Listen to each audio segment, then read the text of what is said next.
Je vais peut-être commencer, du coup, comme ça je peux poser une question. On a eu, surtout en Alsace, un problème. C'est bon? Non.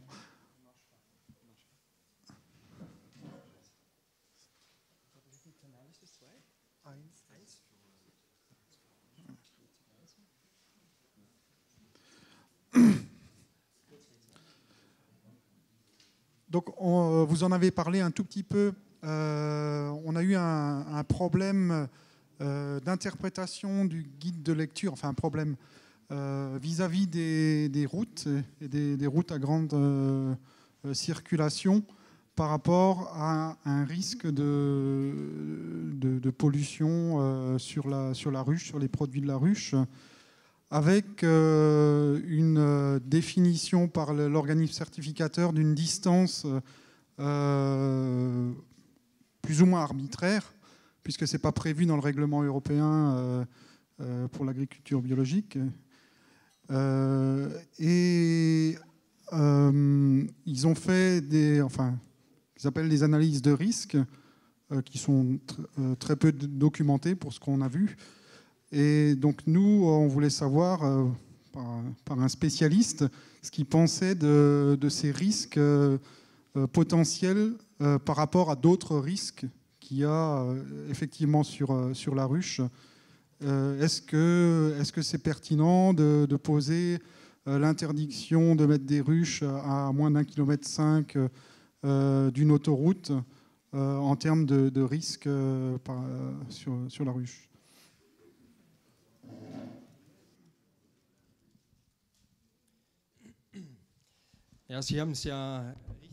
Oui, vous l'avez bien dit. C'est un risque potentiel. Donc, il n'y a pas de données concernant cette question. On a fait un calcul arbitraire parce que l'on part du principe qu'il y a des pollutions, de toute façon, à côté des routes. La grande question est celle de savoir quelles sont les substances qu'il faudrait chercher. Quelles sont les substances qu'il faudrait analyser pour prouver qu'une certaine distance vis-à-vis de nos routes pose problème. 1,5 km de distance, c'est très arbitraire également, parce que vous le voyez, le vent peut changer, il peut porter le pollen sur plusieurs kilomètres, donc cette évaluation est très critique. En effet, on ne sait rien. C'est pourquoi je vous ai montré cette image tout à l'heure avec l'abeille, avec son préventricule. Là, on pourra certainement faire des mesures si l'on sait quelle substance il faut chercher. À l'heure actuelle, on ne connaît pas encore ces substances. En ce moment, il y a une nouvelle mode, à savoir de pratiquer de l'apiculture dans les villes, où il y a beaucoup de trafic, beaucoup de circulation, et on voit que les abeilles s'y portent très bien. Donc, subjectivement, il n'y a pas de problème direct dû à la circulation. Sinon, il nous manque beaucoup de données ici, parce que nous ne connaissons pas les substances qu'il faudrait analyser. Donc oui, c'est assez arbitraire.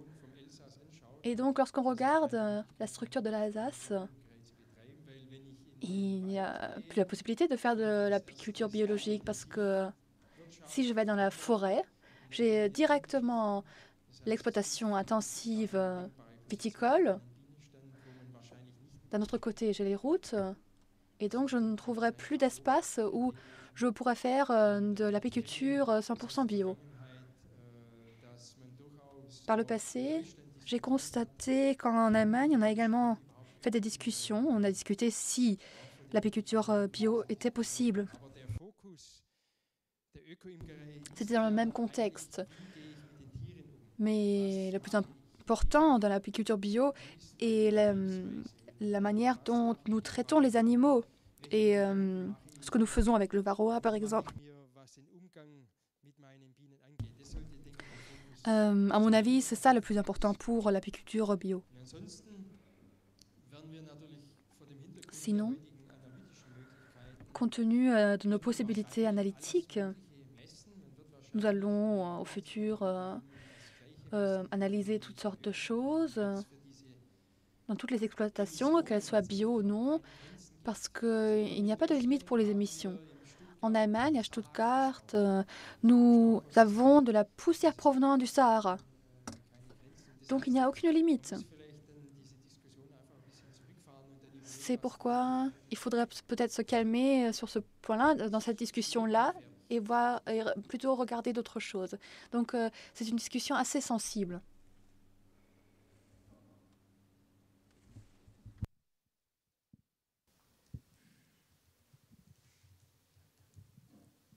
Bonjour, alors j'ai une question qui porte sur le pollen et le pain d'abeille. Vous avez parlé de la contamination du miel lorsqu'il est dans les alvéoles, mais vous n'avez pas parlé de la contamination du pain d'abeille lorsqu'il est dans les alvéoles. Or, quand on regarde les résultats des analyses, on est très surpris par les concentrations très fortes, très importantes qui sont atteintes dans le pain d'abeille. Qu'est-ce que vous en pensez? Comment vous voyez ça?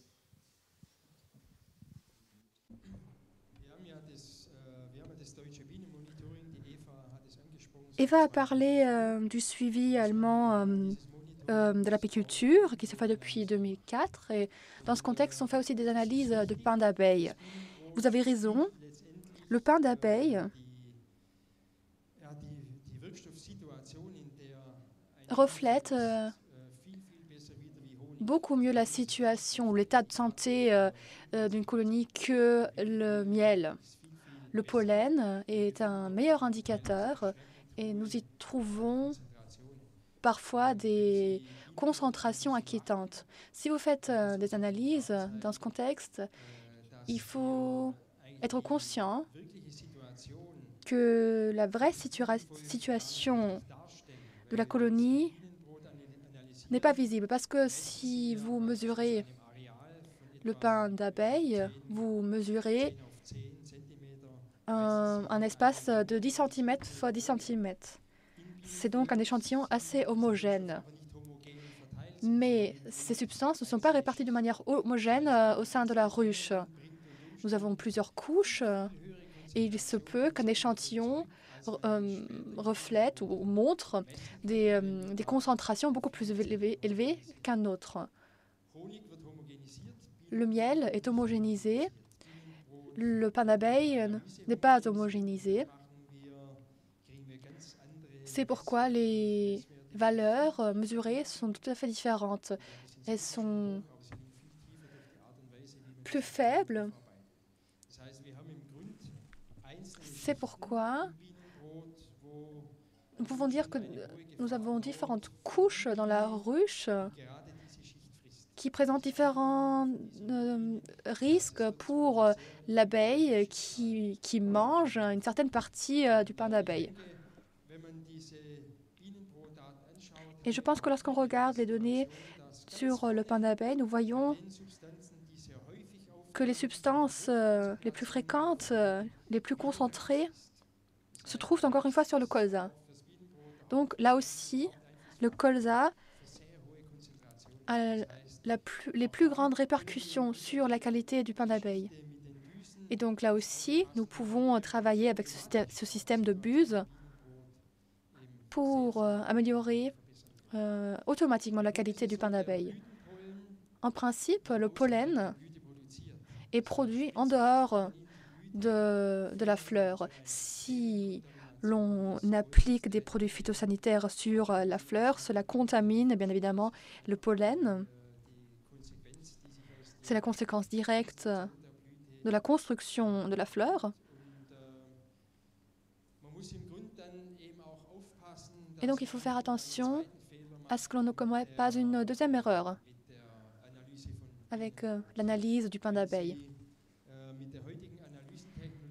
Avec les technologies actuelles, si l'on fait des analyses à l'automne, des analyses sur le pain d'abeille, vous trouverez dans chaque colonie entre 3 et 14 substances actives. Vous aurez donc l'impression que jusqu'à l'automne, les abeilles sont confrontées à ces substances de manière continuelle. Mais en réalité, les quantités de substances que l'on trouve à l'automne proviennent d'avril, mai. C'est à ce moment-là que les abeilles rapportent le plus de substances que l'on trouve toujours à l'automne. Donc, la colonie a eu beaucoup de contacts aux substances actives en avril et en mai. Et ce que nous mesurons à l'automne, ce sont les restes. Donc, on a l'impression que l'abeille est toujours en contact avec ces substances, mais ce n'est pas vrai. C'est dans les fleurs des fruits et dans les fleurs de colza qu'elle collecte ces substances. Et nous essayons avec l'une de mes étudiantes de voir quelle substance arrive quel jour, avec quel pollen, de quelle fleur. Et comment identifier que certaines fleurs que l'on ne voulait pas traiter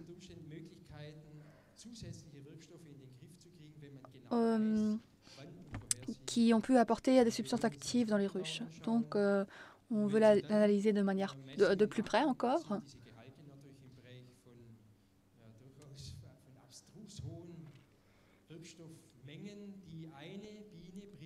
Et il se peut qu'une abeille apporte une immense quantité de substances pendant son butinage, ce qu'elle va appliquer dans le pain d'abeille.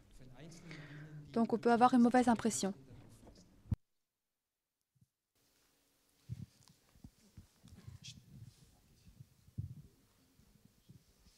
Bonjour. Donc moi j'aurais 3 questions à vous poser. La première c'est, y a-t-il un procédé mécanique ou autre par rapport à la cire pour pouvoir extraire ou rendre non agressif par rapport aux abeilles les molécules chimiques qui se retrouvent dans la cire?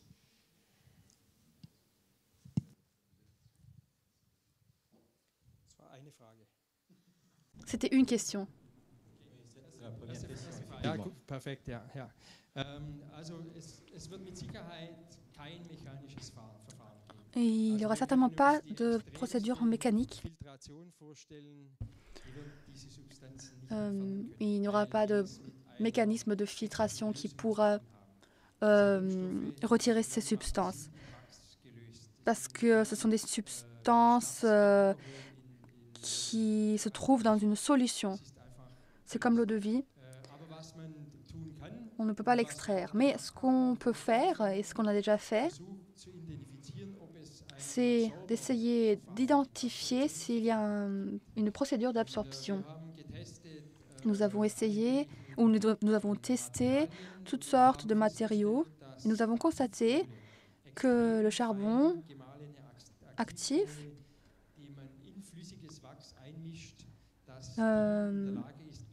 si on en fait une poudre et on le mélange dans la cire, cela peut absorber toutes sortes de substances. Par exemple, le Coumaphos dans le péricine, là ça fonctionne très bien. Et ça fonctionne aussi pour d'autres substances actives. Par exemple, pour l'apistane, un peu. Ça ne fonctionne pas du tout pour DEET avec le Fabispray. Et ça ne fonctionne pas non plus pour le bromoprapylate. Donc il y a très peu de substances où cette procédure d'absorption a un effet. Donc il n'y a pas encore de procédure abordable qui puisse extraire ou supprimer toutes les substances qui nous dérangent. Par exemple, le DET, l'indane hexachlorobenzène, etc. Ces anciennes substances, nous allons les trouver dès que nous allons pouvoir faire des analyses encore plus poussées.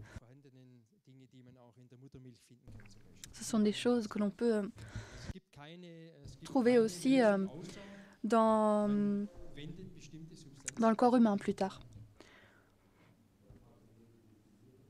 On n'entend pas la question. On n'entend pas la question sans micro.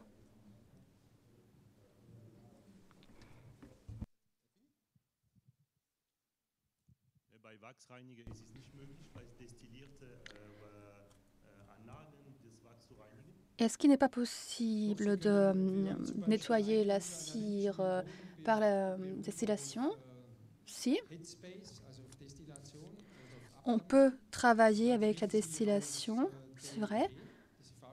Ainsi, vous pouvez supprimer le DET, l'éthymol également, tous ces huiles essentielles, amitrates également, qui se décomposent dans la chaleur.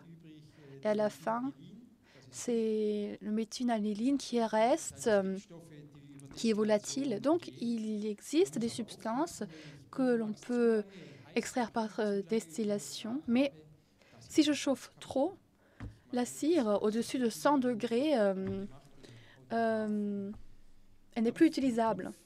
On l'a essayé. On détruit la cire si on la chauffe trop.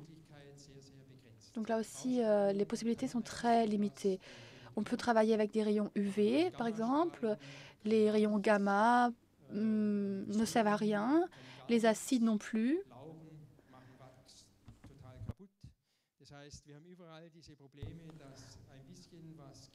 Donc, il y a des procédures qui peuvent agir plus ou moins, mais beaucoup qui ne servent à rien. Moi aussi, j'ai envie de gagner un prix Nobel. Donc oui, ce serait une possibilité. Donc la deuxième question, c'est par rapport aux cires. Vous encouragez les apiculteurs à utiliser les cires d'opercule et les cires des rayons fraîchement construits et de bannir les cires de corps, de fonte de cadre. Le problème, c'est au niveau de ces corps de fonte de cadre, comme un apiculteur produit très peu d'opercule et qu'on a quand même besoin pour changer les rayons de pas mal de cire, de cire gaufrée pour pouvoir changer les rayons des cadres de ruche. Qu'est-ce que vous proposez en remplacement de cette cire de brèche, de cette cire de corps, pour pouvoir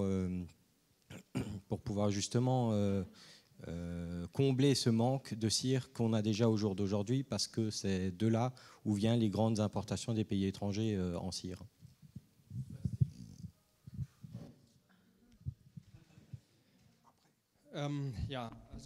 Oui. En principe, il faut tout simplement donner l'occasion aux abeilles de construire. À mon avis, on ne le fait pas assez. Les apiculteurs ne pensent plus que leurs abeilles sont capables de construire. Donc il faut leur donner la possibilité.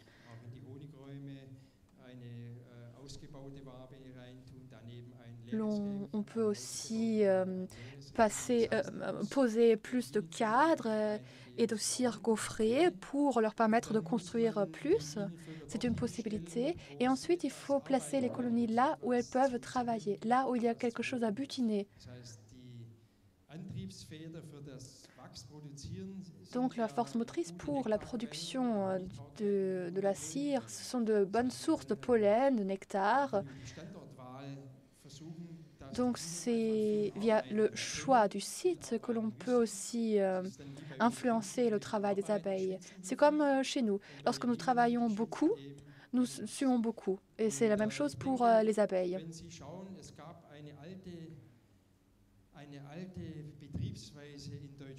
Il y a eu une très vieille procédure en Allemagne avec des paniers. On a travaillé avec des paniers. Et après la récolte du miel, fin septembre chaque année, on a transféré les abeilles dans un panier vide. Et ces abeilles, au cours d'octobre, ont reçu de la nourriture et elles ont construit tous les rayons toutes seules. La seule influence qu'elles ont eue, c'est qu'on leur a donné de la nourriture. Donc, elles sont capables de construire plus que l'on ne penserait ou que l'on leur permet. Ce qui est très intéressant pour nous, c'est la cire d'opercule. Ici, on peut aller encore un peu plus loin parce que la moitié des rayons est fait à partir de la paroi médiane et le reste est fait à partir de cire que les abeilles produisent elles-mêmes, donc de la cire naturelle. Donc si on enlève un peu les opercules, on atteint également la cire dont on a besoin. Ensuite, on peut aussi proposer des rayons libres aux abeilles. On peut éliminer le varroa et gagner en même temps de la cire. Ça, on peut le cultiver et ça fonctionne. Donc, il y a des exploitations bio qui ont même un excédent de cire, qui produisent plus qu'elles en ont besoin. Donc, en principe, c'est possible.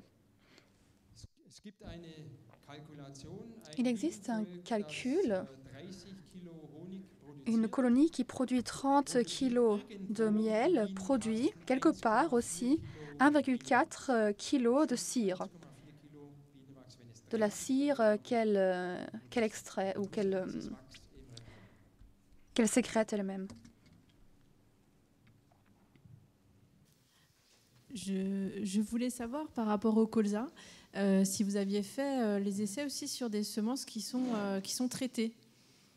Parce que vous parlez du traitement sur le colza, mais si vous avez aussi fait sur des champs avec des semences comme c'est Bayer et Syngenta, avec des semences enrobées ou traitées, et quels étaient les résultats, si jamais vous en avez eu, sur les résultats, mais aussi la santé des abeilles.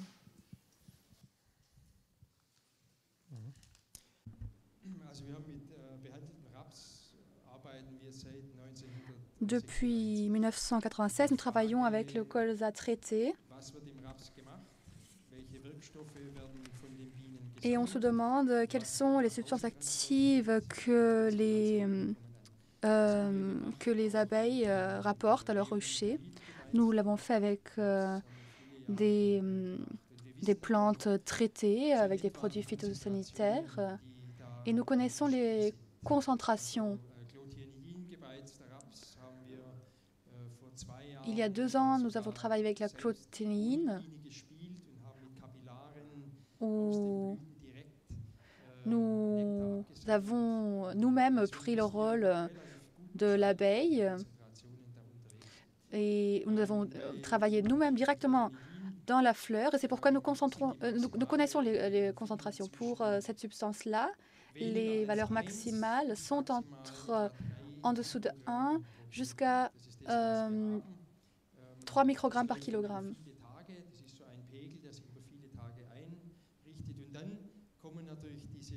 Et après, les fleurs sont traitées avec les produits phytosanitaires et là, nous passons à des concentrations bien plus élevées. Et ce sont des substances bien plus dangereuses. Je pense que chaque année, moi aussi, nous avons des colonies dans le colza et chaque année, on a accompagné ces traitements des plantes aux produits phytosanitaires avec des analyses et je pense que nous n'avons pas de grands problèmes avec les substances autorisées. Donc, je suis d'un avis assez différent de la vie générale. Nous connaissons donc très bien les concentrations de ces produits phytosanitaires.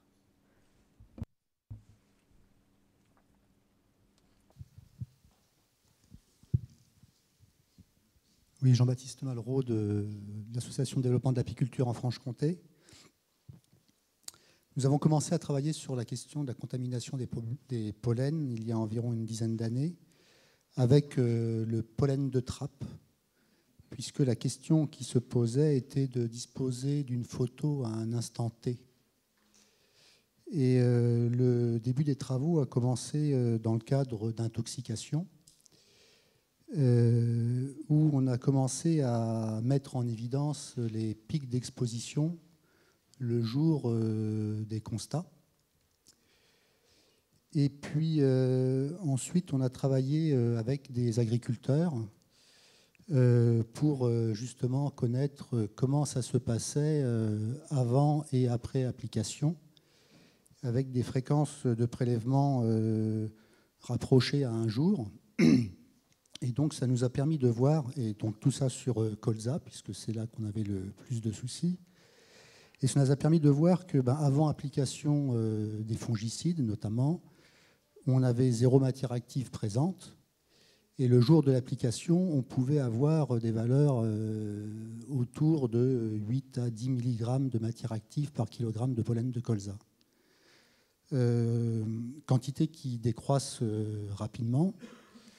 Ceci étant, on a un petit souci, c'est la question de la persistance des matières actives, puisque par exemple, pour une molécule comme le boscalide, elle perdurait quand même pendant 3 semaines après application. Et la question que je voulais vous poser, mais à laquelle vous avez commencé à répondre, c'est finalement pour les insecticides, notamment une molécule qui nous a causé a priori beaucoup de soucis, qui est le chlorpériphos-éthyle. C'est une molécule qui doit être appliquée avant le début de la floraison. Et dans des travaux avec les agriculteurs où les applications ont été faites avant la floraison, on a retrouvé cette matière active jusqu'à 1 mois après application. Et je voulais savoir si, de votre côté, vous aviez justement des données par rapport à ces molécules insecticides qui sont translaminaires et qui circulent dans la plante.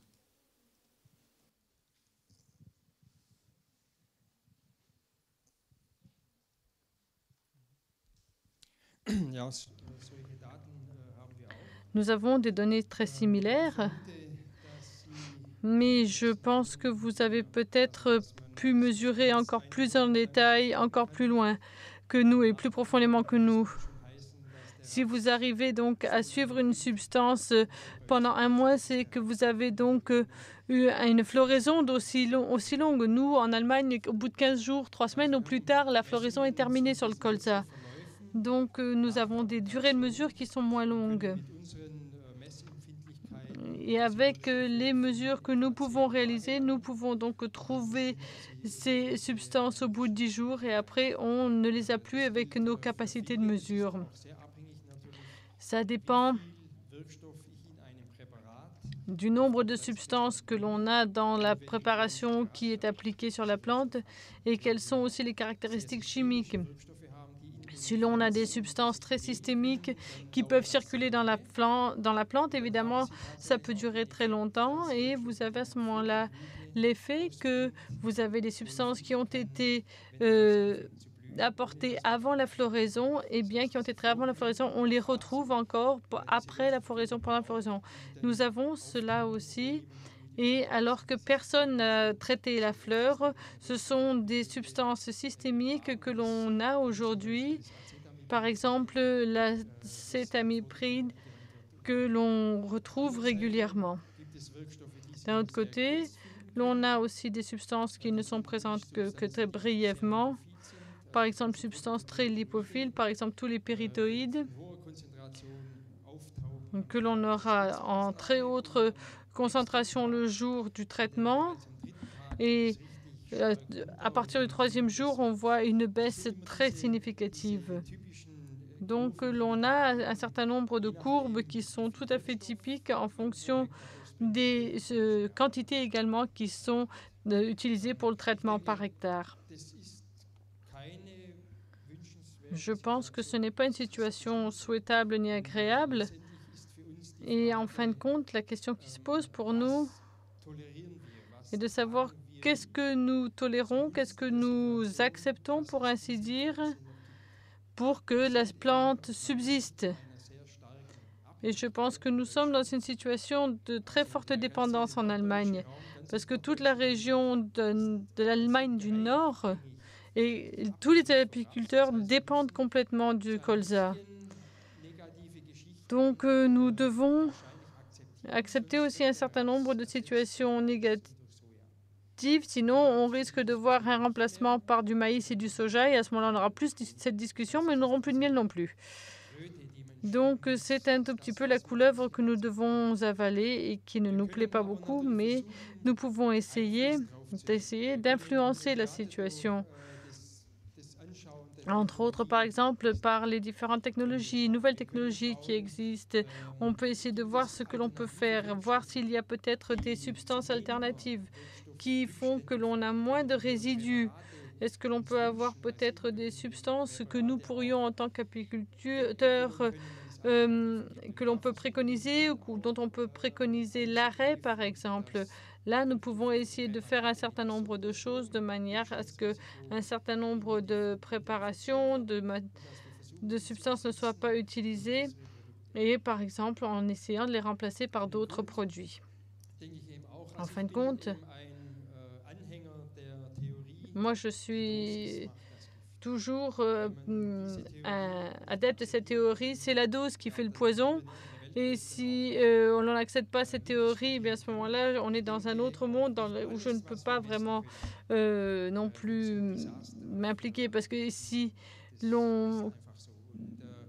faut aussi voir quelles sont les plantes qu'il faut laisser aussi en place pour les abeilles. Et nous devons également réfléchir aux substances que nous utilisons en tant qu'apiculteurs. Nous devons aussi vérifier nos substances, pas seulement toujours critiquer et voir ce que font les autres. Et quand je vois parfois ce que l'on fait, par exemple, dans chez certains apiculteurs, on l'utilise différent. Par exemple, en Australie, on utilise le fibromyl contre un certain nombre de parasites. Nous avons la mitrate, par exemple, aussi. Nous avons les pyréthrides aussi en tant que poison. Nous avons différents matières organiques, acides organiques que nous utilisons qui ne sont pas non plus de la rigolade pour les abeilles. Donc, nous devons également réfléchir à la manière dont nous utilisons un certain nombre de produits.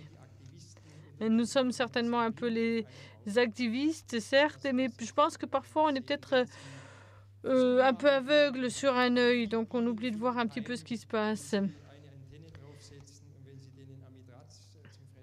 Par exemple, si vous avez par exemple si vous donnez de la mitrate à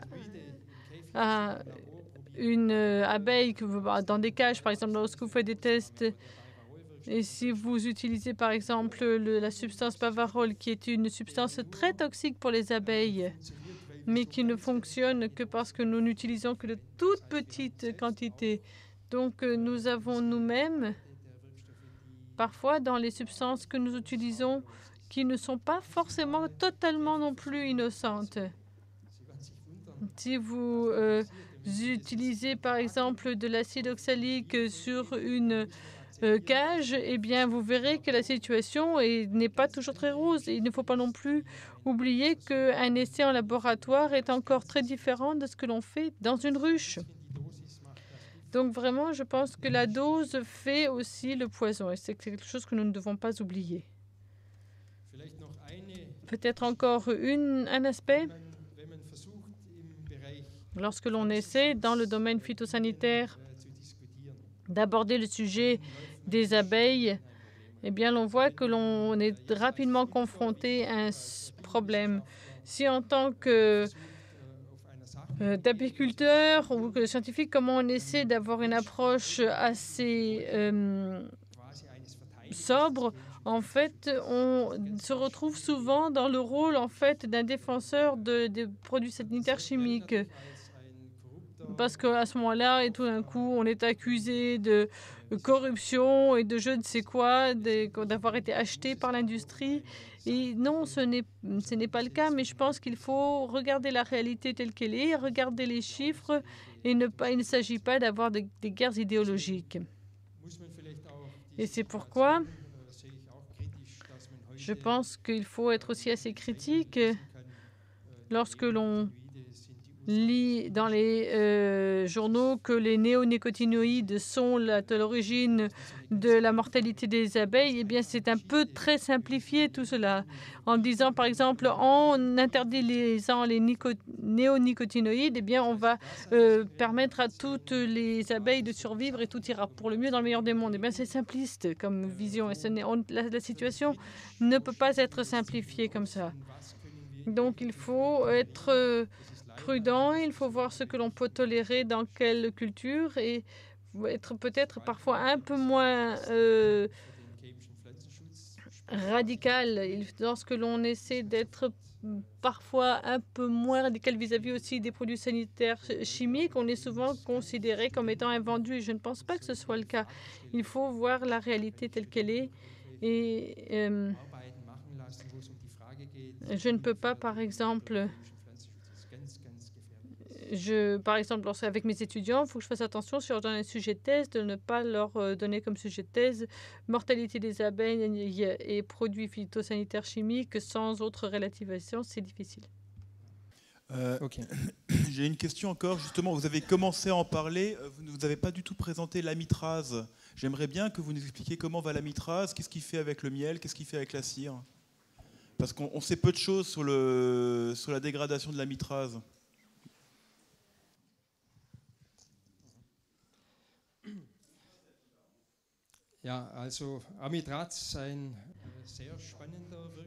L'amitrase est une substance très fascinante, avec un rôle un peu spécifique ou spécial dans les différents produits que nous avons, produits de lutte que nous avons.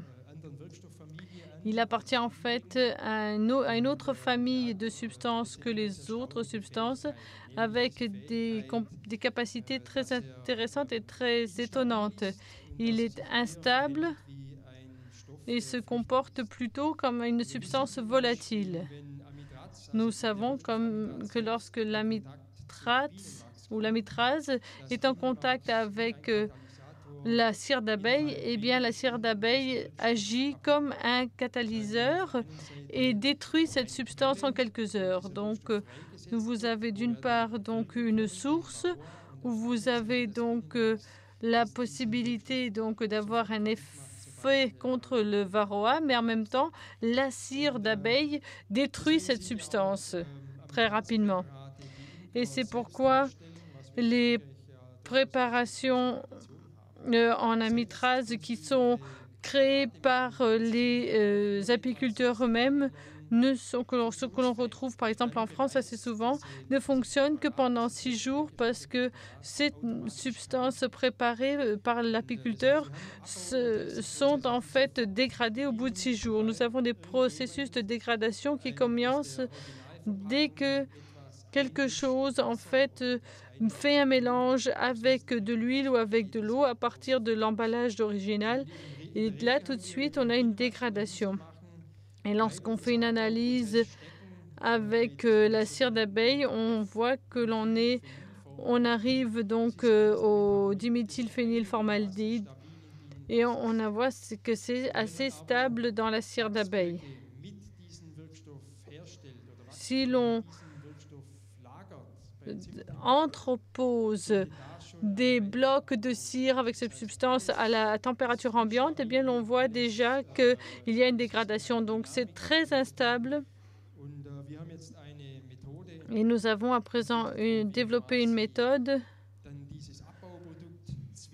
où nous forçons ce produit de dégradation dans la dernière phase.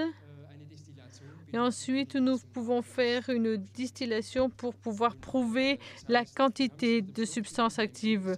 Donc, nous avons une substance qui, contrairement à d'autres moyens de lutte contre les varroas, a vraiment un rôle spécial. Parce que tous les autres sont très stables dans la cire d'abeille, alors que l'amitrase est vraiment une substance qui est attaquée par la cire d'abeille et qui se dégrade très rapidement et se volatilise. Et c'est pourquoi nous n'avons pas de discussion de résidus. Et la France fait ça depuis 30 ans, le reste du monde fait ça depuis 30 ans, et nous n'avons toujours pas de discussion sur les résidus parce que si l'on avait après ensuite un travail avec différentes procédures de fonte de la cire, et là, on voit déjà que l'on a un certain nombre de procédures de traitement, par exemple avec chaleur sèche, chaleur humide, quelle que soit, qui conduisent toujours à ce que la substance elle-même se dégrade de plus en plus.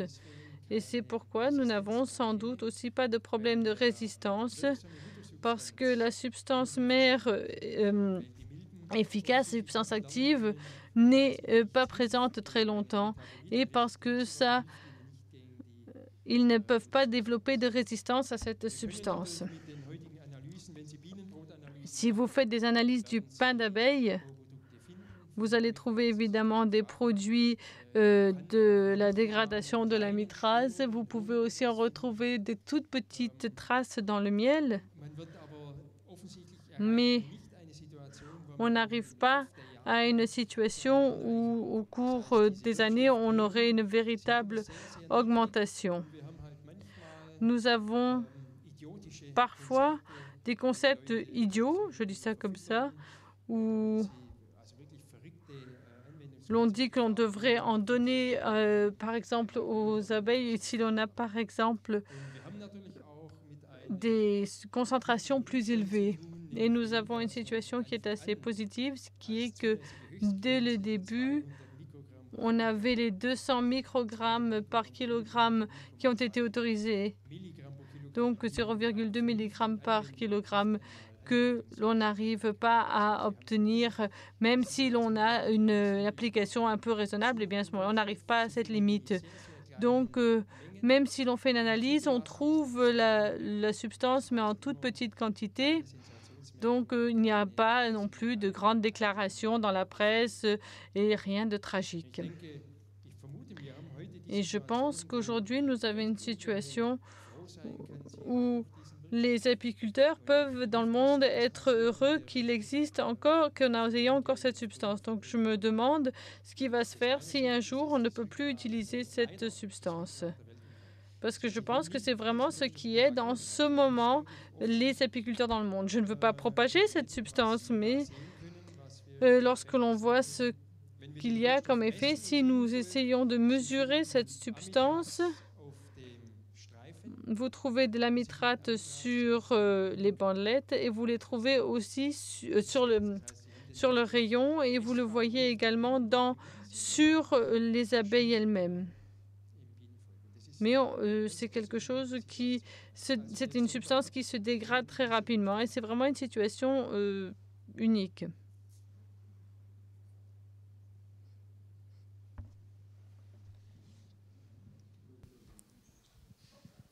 Que pensez-vous du traitement des cires avec du B401 pour la fausse teigne?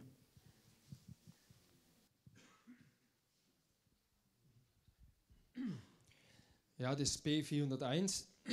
B401 est en fait un produit toxique, une toxine, et cette toxine attaque les parois donc de la Gallinarinae et que ensuite vous avez donc cette préparation que l'on trouve aussi dans le domaine phytosanitaire, par exemple pour le maïs, et nous savons que ça ne fait rien. On sait qu'il faut donc bien répartir le spray sur les différents rayons et ça fonctionne bien contre la fausse teigne. C'est quelque chose qui fonctionne bien. En ce qui concerne la cire d'abeille, nous allons avoir sans doute des dépôts de surface, donc avec des effets des abeilles qui nettoient la surface. Et on va pouvoir certainement le mesurer si on le cherche. C'est comme le soufre, si on le cherche, on peut toujours en trouver des traces. Mais pour le moment, nous n'en avons pas fait d'analyse.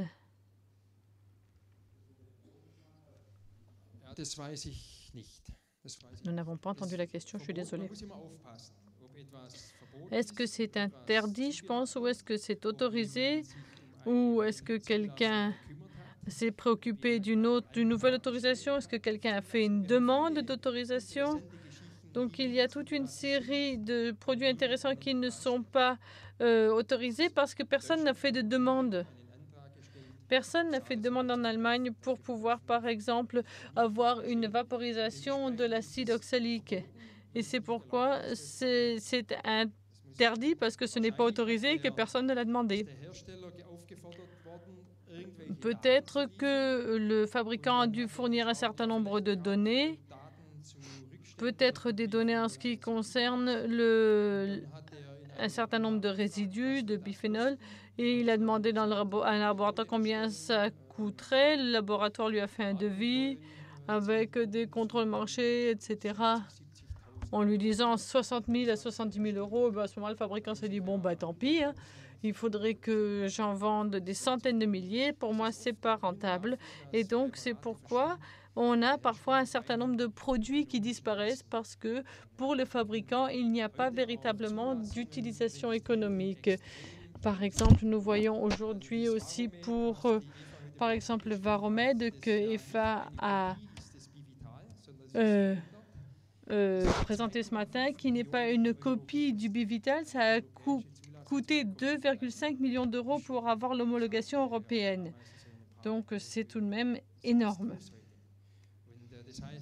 Ça veut dire que c'est un facteur très limitatif pour des produits que nous voudrions avoir, mais que nous n'obtenons pas parce que tout simplement, l'homologation, l'enregistrement est tout simplement très coûteux. Et en plus, nous sommes un peu contre-productifs. L'apiculteur regarde ce qu'il y a dedans et s'il retrouve la même substance dans une autre préparation, eh bien, il va l'acheter de manière illégale. Donc, les apiculteurs ont tendance quasiment à pénaliser ceux qui se donnent la peine d'essayer d'avoir des homologations et des autorisations en bonne et due forme.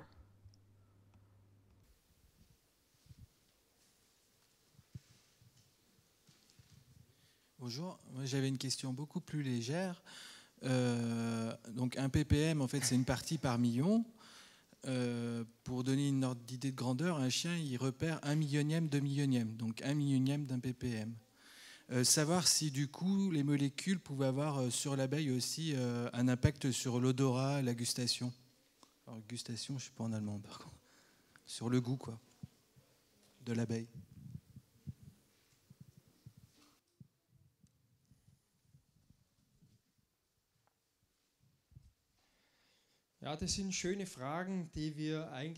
Ce sont de très jolies questions que malheureusement à laquelle nous ne pouvons pas véritablement apporter de réponse.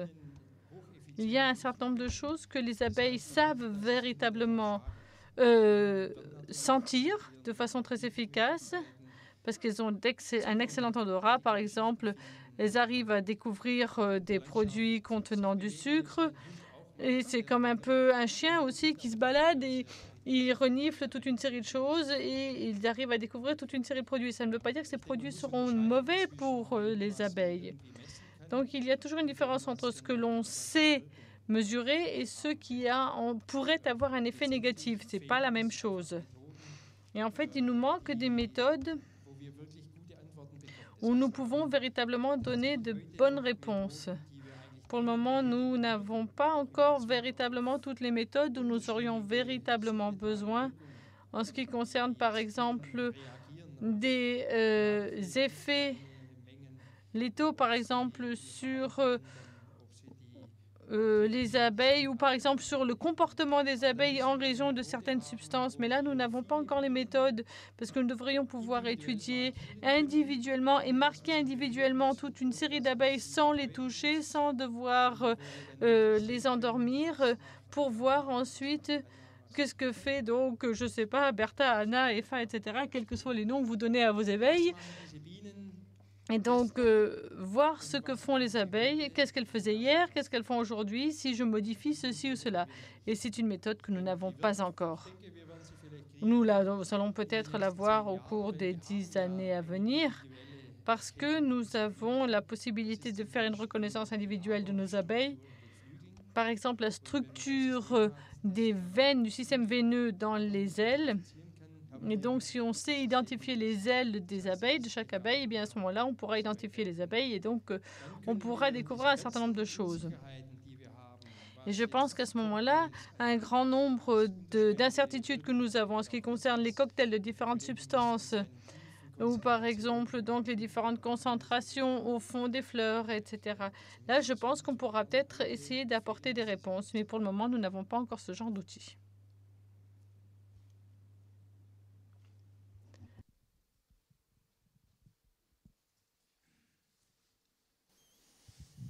J'ai encore une question sur le thymol. Vous aviez expliqué que le thymol s'accumulait dans la cire notamment, mais qu'il ne s'accumulait pas au-delà d'un certain seuil.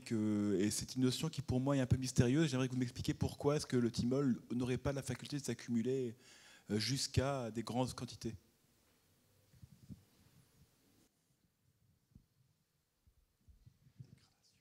Unbegrenzt anreichern tut sich eigentlich kein Stoff. En fait, il n'y a aucune substance qui sait le faire. Donc, si nous avons une certaine concentration dans la cire, ces substances commencent à s'accumuler dans le pollen, dans le sirop des larves. Donc, il y aura toujours des seuils à partir desquels les substances suivront les lois classiques de la chimie. Le thymol est volatile, il se vaporise donc rapidement.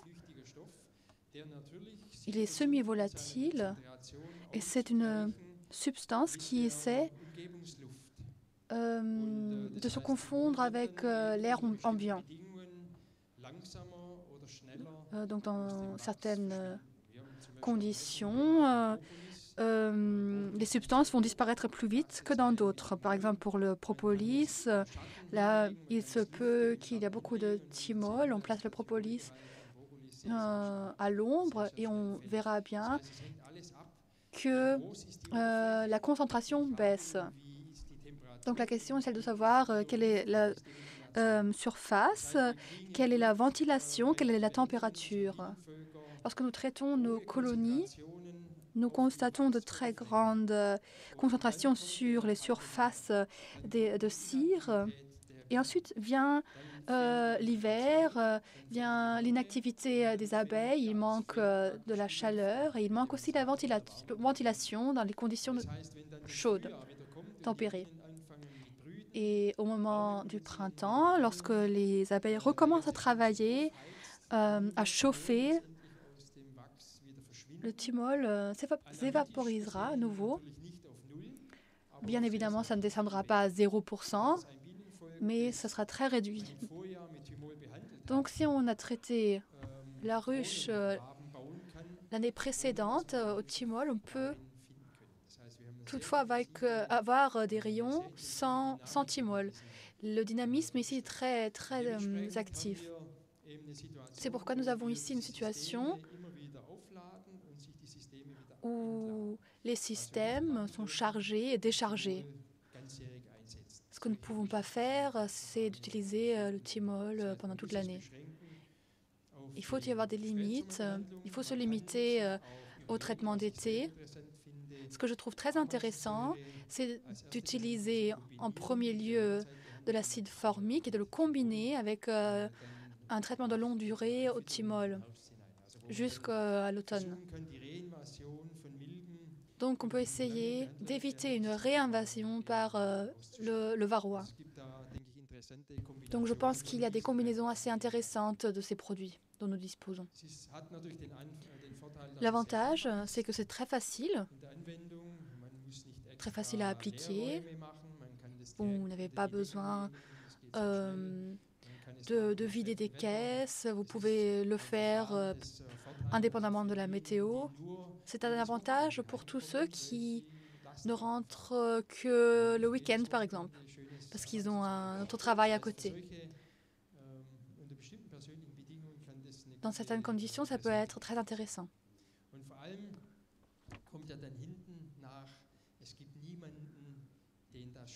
Et en plus, il n'y a personne qui ça dérange. Vous pouvez donc utiliser le thymol, vous pouvez dire à vos clients « j'utilise le thymol » et le client va vous dire « ah d'accord, c'est super. C'est super qu'on peut avoir recours à une telle substance naturelle. » Ensuite, il faut aussi garder à l'esprit que beaucoup de produits espagnols ont beaucoup plus de thymol que nos miels. C'est dû à la région et aux conditions naturelles. Il y a beaucoup plus de thymol que chez nous si nous traitons nos ruches au thymol. Donc notre environnement est très bien dans ce contexte. Et en plus, nos clients pensent que les huiles essentielles sont une bonne chose, peu nocive.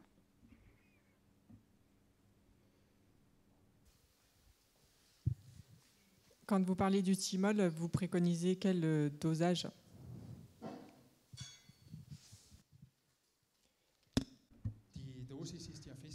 Le dosage est fixé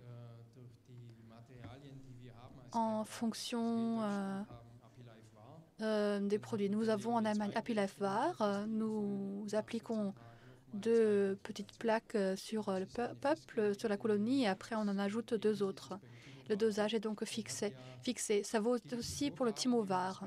Il y a toujours des indications de dosage et je pense qu'on peut les suivre. Je pense que là, c'est une notice fiable. Il est presque l'heure. S'il n'y a plus trop de questions, moi j'aurais juste une petite question finale qui est très pratique. Donc sur le max, sur l'acide formique et sur le miel. Que faire du miel qui aurait pu être récolté après un traitement, puisqu'on a vu ce matin que finalement, contrairement aux indications du fabricant de Max, visiblement il y a quand même des traces assez importantes, et moi je l'ai vu personnellement cette année sur du miel de sapin récolté après traitement, puisque le sapin mielait encore pendant le traitement. Que faire de ce miel? Est-ce que alors la consommation de miel nature, ok, on peut laisser tomber, mais est-ce qu'il est éventuellement valorisable dans la transformation, pain d'épices ou des choses comme ça?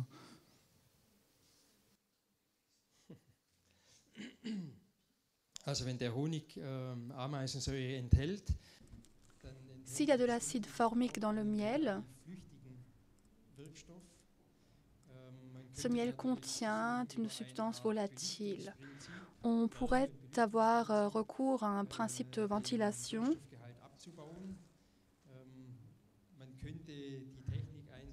pour que ces substances se dégradent. On pourrait aussi avoir recours à un système de mélange pour mélanger le miel, ce qui n'est pas autorisé, mais cette technique pourrait réduire de façon dramatique cette teneur en acide formique. Est-ce que vous connaissez cette technique? Il y a des plaques que l'on met dans le miel qui tournent, qui ventilent le miel, qui chauffent le miel. Et ainsi, on pourrait réduire de manière technique la teneur en acide formique. Mais en Allemagne, ce n'est pas autorisé. Je ne sais pas comment c'est pour la France. Sinon, Max peut être encore plus dangereux que d'autres traitements à l'acide formique. Je ne sais pas. Bien évidemment, il ne faudrait pas avoir recours à l'acide formique chez des colonies qui ont encore beaucoup de miel. Je pourrais m'imaginer que les colonies où l'on a déjà récolté le miel et où l'on prévoit de procéder à un nouveau butinage 3 semaines après, là on pourrait peut-être le faire. Donc ça dépend du reste du miel, du reste de nourriture. Et tout cela a une répercussion sur la récolte qui aura lieu plus tard. Si les traces sont minimes, il n'y a aucun problème. La cuisson du coup du miel dans du pain d'épices, est-ce que ça dégraderait l'acide formique du Max?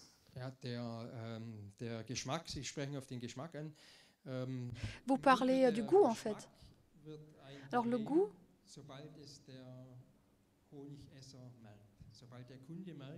dès que le client sent que le miel est différent,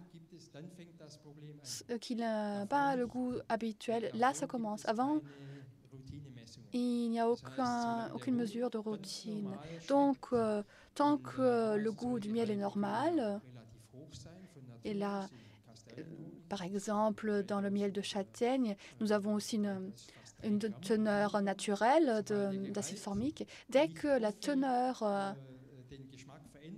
ne change pas le goût du miel, vous n'aurez aucune discussion.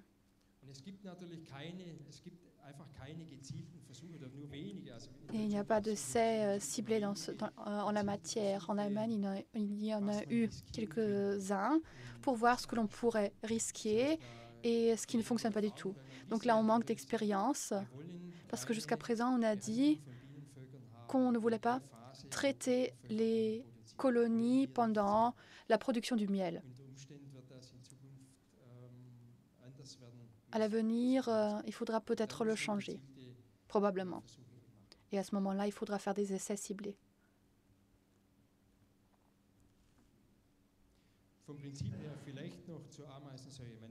Concernant le principe de l'acide formique, on sait, grâce à des essais qui ont été faits il y a longtemps, que la colonie, si elle a assez de nourriture,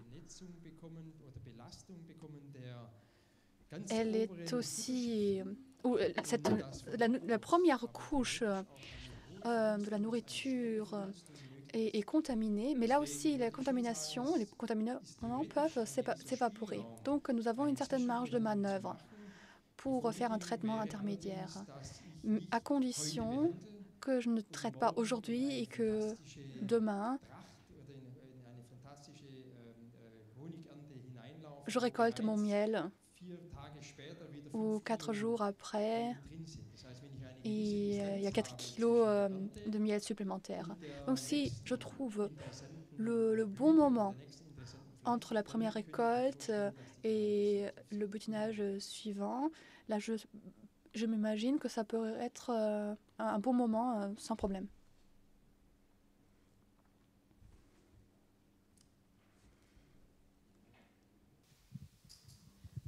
Le mot de la fin? Non, peut-être pas le mot de la fin. Donc encore juste 2 petites questions. Ah bah oui, il faut bien. Au niveau du traitement de la cire, est-ce qu'un brassage par vapeur peut enlever une partie des molécules toxiques, enfin de ce qu'on a parlé au niveau des traitements, peut permettre par les molécules d'eau enlever une partie des molécules des traitements qu'on a vus avant?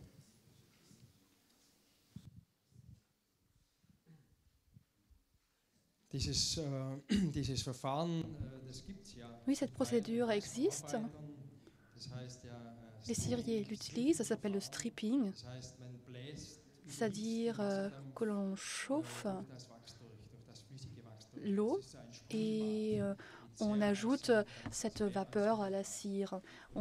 C'est très très chaud et ainsi on peut faire vaporiser extraire certaines substances, mais d'autres resteront. D'autres substances qui nous dérangent ont trouvé leur environnement idéal dans la cire et ces substances ne vont pas disparaître.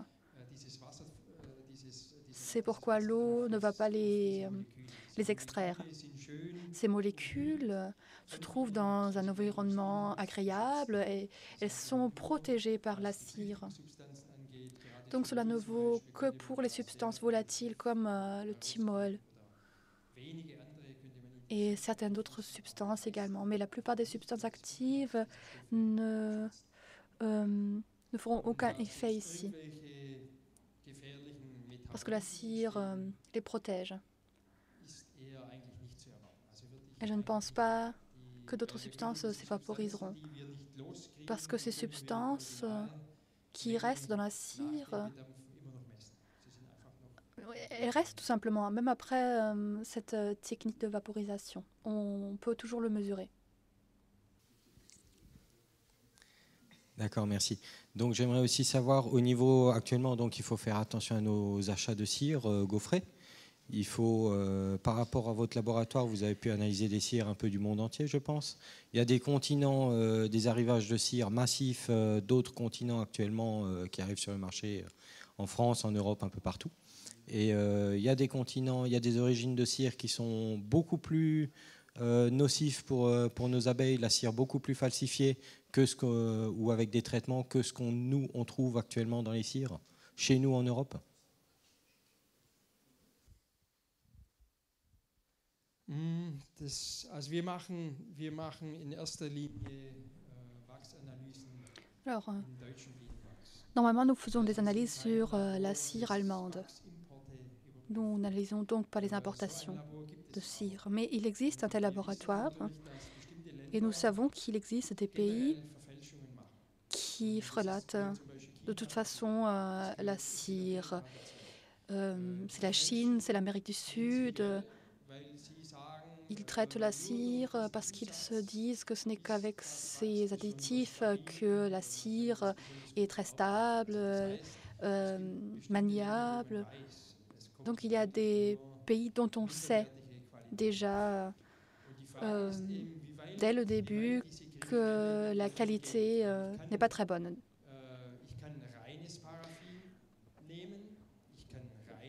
Je peux utiliser pour la cire la stéarine ou la paraffine pure, mais je peux aussi utiliser ces produits dans leur forme à moindre qualité. Donc là aussi, il peut y avoir des différences de qualité.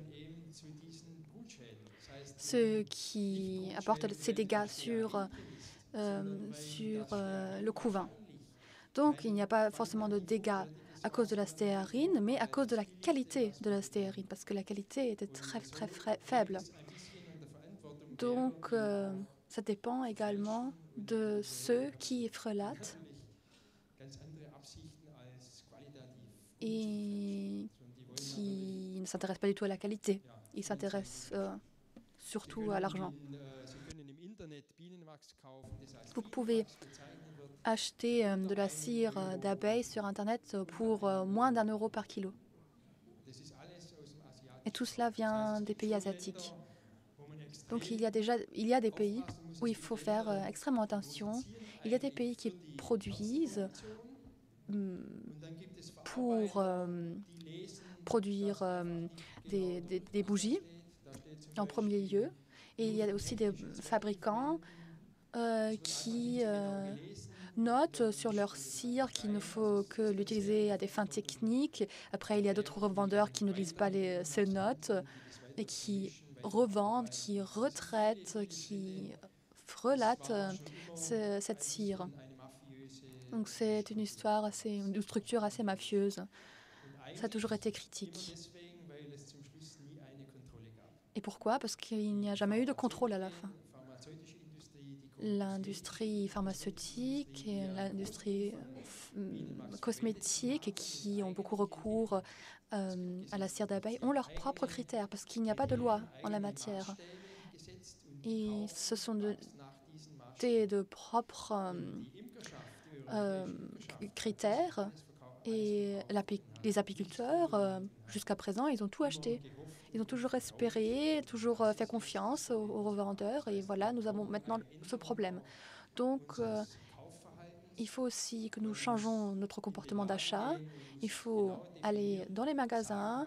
Il faut dire explicitement ce que l'on souhaite acheter. Et il ne faut jamais utiliser le mot pur. Il faut dire « Je veux avoir de la cire qui n'est pas frelatée. Je veux avoir de la cire d'abeille qui se trouve en dessous de certaines limites pour les substances actives. Et je veux une cire qui n'a pas de traces de loques, par exemple. »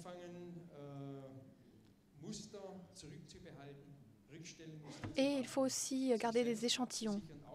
Il faut s'assurer de la qualité. même si ce sont des apiculteurs qui fournissent de la cire, parce qu'il y a aussi des apiculteurs qui font fondre des bougies et qui revendent la cire sous le nom de cire d'abeille. Donc, il faut s'assurer vis-à-vis de ceux qui vendent et vis-à-vis de ceux qui revendent. Donc là, il faut changer le comportement parce que sinon, on n'arrivera pas à résoudre le problème. Merci beaucoup. On va clore le débat.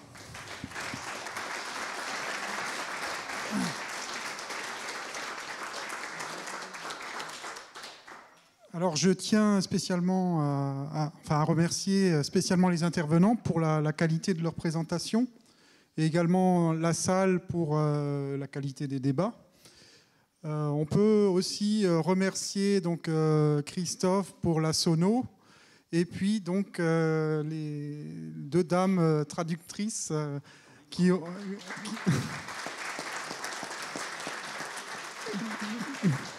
dû se familiariser avec le vocabulaire de l'apiculture qui ne devait pas être très simple. Voilà, je vous remercie tous et toutes et je vous souhaite un bon retour et éventuellement à l'année prochaine pour la prochaine journée technique.